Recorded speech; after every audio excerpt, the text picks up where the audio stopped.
Ayyaana shamaa akkam jirtu hordoftoonnii fi kabajamtoonni chaanala kiyyaa hundumti keessa nagaa keessanii annagaa kiyya waaqayyoon galatu kun guyyaa irraa kanas immoo wanta baay'ee tokkoon isin fayyadu isin gargaaru isiniif qabadheetti dhufe egaan wanti narra isiniif qabadheetti dhufe namoota baay'ee keessanitti gaaffii isinitti ta'a jechuudha baay'een keessanis na gaafatanii jirtu baay'een keessanis furmaata kanaanii barbaadu waan ta'eef hanga xumuraatti sirriitti waan isinitti agarsiisu na hordofaa na waliin ta'an isiniin jedha viidiyoo kana addaan kukkutaa hin ilaalina egaan wantoota afur gaaffii isinitti ta'an keessaa kan isin fayyadu jedheeti yaadeen isiniif deebisuudhaaf dhufe jechuudha.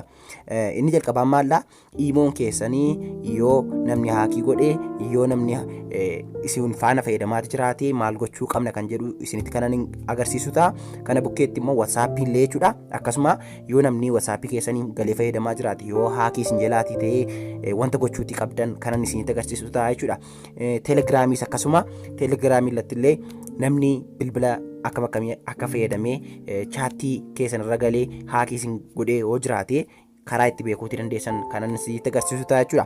Inni kan biraan immoo fakkeenyaaf iimoo irra yoo galtan jechuudha.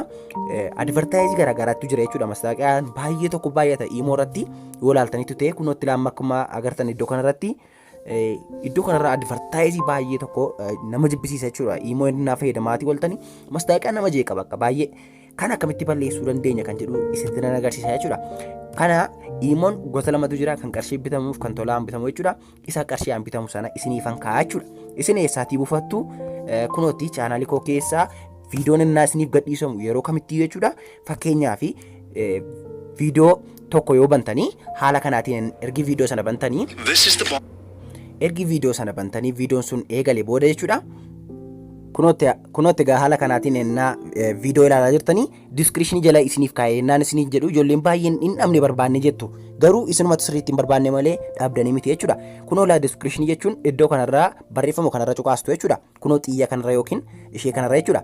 Innaa isin calma jettanii kanarra cuqaastanii maal argattu iddoo kanarraa liinkii isin fayyadan barreeffamoota ergaa garaagaraa illee addana jala kanan isiniif kaa'uta. Fakkeenyaaf aappii liinkii isaa argachuuf as tuqi kan jedhu kana kunoo mallattoo qubaan illee agarsiiseeti jira jechuudha iddoo kanarra.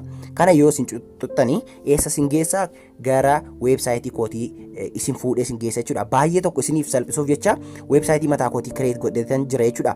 Weebsaayitii koorraa ennaa seentanii kunootti liinkii sana fayyadamtanii kunoo gara kanaatti jechuudha kan inni isin fidu.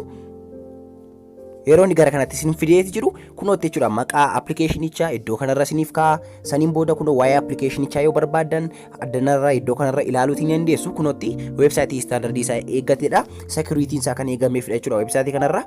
Addanarra seenuudhaan gaa waa'ee appilikeeshinii sanaallee kunoo barreeffama gabaabaadhaan isiniif ta'a jechuudha. Wantoota dubbisuu barbaaddan yoo qabaattanii kunoo akka xiqqoo ishee gadi buutaniini kunootti daawunlood naaw jedha jechuudha. Kunootti bataniin isaa baay'ee guddaadha jechuudha. Isin daawunlood naaw kan jedhu kanarra naasin tuqtan salphaatti waan daawunloodii gochuutii barbaadda sana daawunloodii isiniif ta'a jechuudha. Waa tokko rakkina tokko malee jechuudha. Kunootti viidiyoo inni gadhiisullee viidiyoo appilikeeshinicha addamarraa ilaaluutiin illee ni dandeessu jechuudha. Kanaaf weebsaayitichi kunootti elsidanel.com kan jedhamu jechuudha. Kunootti wantoota kana hunda isaa argachuu dandeessu sooftiweerii kompiitaraa waa'ee yuutuubii sooshaal miidiyaa infoormeeshin teekinooloojii wantoota garagaraa addanarraa argachuutiin dandeessu. Kanaaf fakkeenyaaf hoom yoon godhe jechuudha. Kunootti akkuma kanatti isiniif baasa jechuudha. Kanaaf baay'ee tokko salphaadha itti fayyadamaa wantoota baay'een addarratti isiniif gadhiisan isiniin jedha. Dhiifama oduun isinitti baay'isee jalqaba amma gara iimoo keenyaa deemna jechuudha. Iimoo irraa akka dhufneen egaa wanti nuun gochuutii qabnu ni jira jechuudha.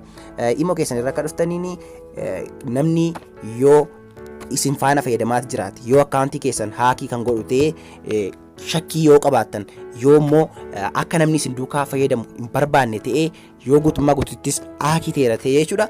Wanti isin gootan baay'ee tokko salphaadha jechuudha. Kunootti gajjallaa kanarraa mallattoon tuqaa sadii ni jira jechuudha. Kunoo dhuma kanarra jechuudha. Mallattoo tuqaa sadan kanarraa ni cuqaastu dhuma kanarra jechuudha. Saniin booda achi booda gara kanaatti isin fide jechuudha. Saniin booda kunootti gara siitingii isin seensisaa. Siitingii kana keessa seenuutii qabdu jechuudha. Siitingii kana keessa seentanii iimoo akkaawunt siitingii kan jedhu ni jira jechuudha. Kanaaf kana keessa seentaniitu dirqama wanti isin gootan iimoo sana dileet gootanii akka haaraatti deebistanii banachuutii qabdu jechuudha. Iimoo sana akka haaraatti deebistanii ennaa isin bantan salphaatti yoo namni isin fayyadamaatti jiraate keessaa isiniif ba'a jechuudha. Akkamitti dileet goona kan jedhuuf immoo kunootti dileet iimoo akkaawunt kan jedhu kana cuqaastaniinnaan gara kanaadha jechuudha kan inni isin fidu. Achii booda lakkoofsa bilbilaattiin iimoo sana bantanii fayyadamaa hartan iddoo kanarra guuttu achii booda dileet jechuutii qofaadha jechuudha daawwattoota. Baay'ee salphaadhamnirre saniin booda akka kanatti gubbaa kanarraa mallattoo dileetiin kan jedhu ni jira. Kana cuqaasuudhaanitu dileetii gootu jechuudha. Iddoo kanarraa barreeffama barbaadan callettanii barreessitanii dileet gochuutii ni dandeessu. Kanaan dura barsiiseetiin ture wanta kana garuu immoo walitti qabee kan hunda isaa walitti agarsiisuudhaaf jedheetan edha jechuudha daawwattoota. Help and feedback keessa yoo seentan illee imoon jechuudha kaampaaniin imo kana waa'ee kanaadha jechuudha kan inni gorsu. Kunoottas keessaa account get hacked kan jedhu kana keessa yennaa isin seentanii kunoo wanti inni isin gorsu accountii sanaa wanta isin barbaachisu backup ergi gootanii delete gochuutii qabdu. Accounting keessan haakii ta'eera jettanii yoo shakkitan jedheetu isin gorsa jechuudha. Imo darraa illee galtanii ilaaluutii dandeessu. Egaan amma gara WhatsAppiitti dabarra jechuudha. WhatsApp yoo akkamittiin beekna yoo namni nu hordofaati jiraate yoo namni haakii nu jalaa godheeti jiraate baay'ee tokko salphaadha. Ammas wanti nuun goonu gara WhatsApp keenyaa ni seenna jechuudha. Ni seentu WhatsApp keessan irraa gubbaa kanarraa mallattoo tuqaa sadii ni tuqtu jechuudha. Mallattoo tuqaa sadan kan innaa isin tuqtani wanti inni isin baasu kunootti akka kanatti isin baasa jechuudha. Kunootti iddoo kanarraa WhatsApp web kan jedhu kana tuqaastu jechuudha. Baay'ee salphaadha. WhatsApp web kana innaa isin tuqaastan iddoo kanarraa kanadha jechuudha kan inni isin baasu. Kanaaf akka kanatti yoo kan isin hin baasne ta'e wanti isin gootanii kunootti screen irraa lafa argaa jirtan bifa kanaatiin isin fida isin log out kan jedhu isan irratti mare kana tuquudhaan log out of keessaa gochuutii qabdu jechuudha. Yoo akka kana ta'e isiniif iskaanii godhatee raayitii mallattoo raayitii isinitti agarsiisate immoo WhatsAppiin keessan nagaadha uumamaa tokko of shakkuu isiniin barbaachisu jechuudha. Guutummaa guutuutti naamana kanaan isiniif hojjeta jechuudha daawwattoota. Okay, amma gara Telegiraamii deemna jechuudha. Baay'een keessan egaa Telegiraamii baay'ee ni fayyadamtu. Telegiraamiin yeroo ammaa kana keessa baay'ee tokko morkataa baay'ee tokko kan namatti toludha jechuudha. Telegiraamii irra seenuudhaan egaa kanneen chaanaalii koollee sarchi gootanii argachuu dadhabdanii maqaan chaanaalii kootii OTSL sayyataniitu bifa kanaatiin barreessuu qofaadha jechuudha. OTSL sayyatanii sarchi yoo gootan kunoo isa kanadha. Isa kana join godhaatii addan irratti wantoota hedduun isiniif gadhiisa akkuma YouTube chaanaalii irratti gadhiisu. Kanaaf kan keessa illee seenaa. Amma wanti nuun goonu egaa Telegiraamii keenya sirreeffachuu fi namni yoo nu hordofaa jiraate beekuudhaaf kunoo ammas mallattoo tuqaa sadan kana ni cuqaastu jechuudha. Mallattoo sadan kana innaas cuqaastanii gara kanaatti isin fide jechuudha. Gara kanaatti innaan isin fidu siitingii kana keessa seenuutii qabdu jechuudha. Siitingii kana keessa akka seentaniin kunoo gara kanaatti jechuudha kan inni isin fidu. Gara kanaatti innaan isin fideeti jedhu kunootti privacy and security kan jedhu isiniif baasa jechuudha. Iddoo kanarra privacy and security kana keessa seentu achi booda kunootti egaa as keessaa wanti isin barbaaddattanii kunootti active citizens kan jedhu kana keessa seenuutii qabdu jechuudha. Kunoo kana keessa innaa isin seentanii iddoon isaa kunootti security kan jedhu kana jalatti argama jechuudha. Kana keessa ammallee ni seentu achi booda haala kanaatiin kanatti isiniif baasa jechuudha. Innaan akka kanatti isiniif baaseeti jiru isin iddoo kanarraa maal ilaaltu bilbila keessanii ala addanarraa wanti jiru jira yoo ta'e asirraa terminate gochuutii qabdu jechuudha. Innaan kana isiniin jedhu bilbila isin hin beekneeni mobaayilii kan baraadhaan yoo addanarra login ta'ee jiraate kunoo maqaa isaaniidhaan warroota silka quxirii yookiin lakkoofsa bilbilaa keessaniin galanii login godhanii fayyadamaa jiranii warra isin beektanii alatti yoo addanarra moodela bilbilaa wajjin jiraate wanti isin gootanii terminate all isin kan jedhu kana keessa cuqaasuu qofaadha jechuudha.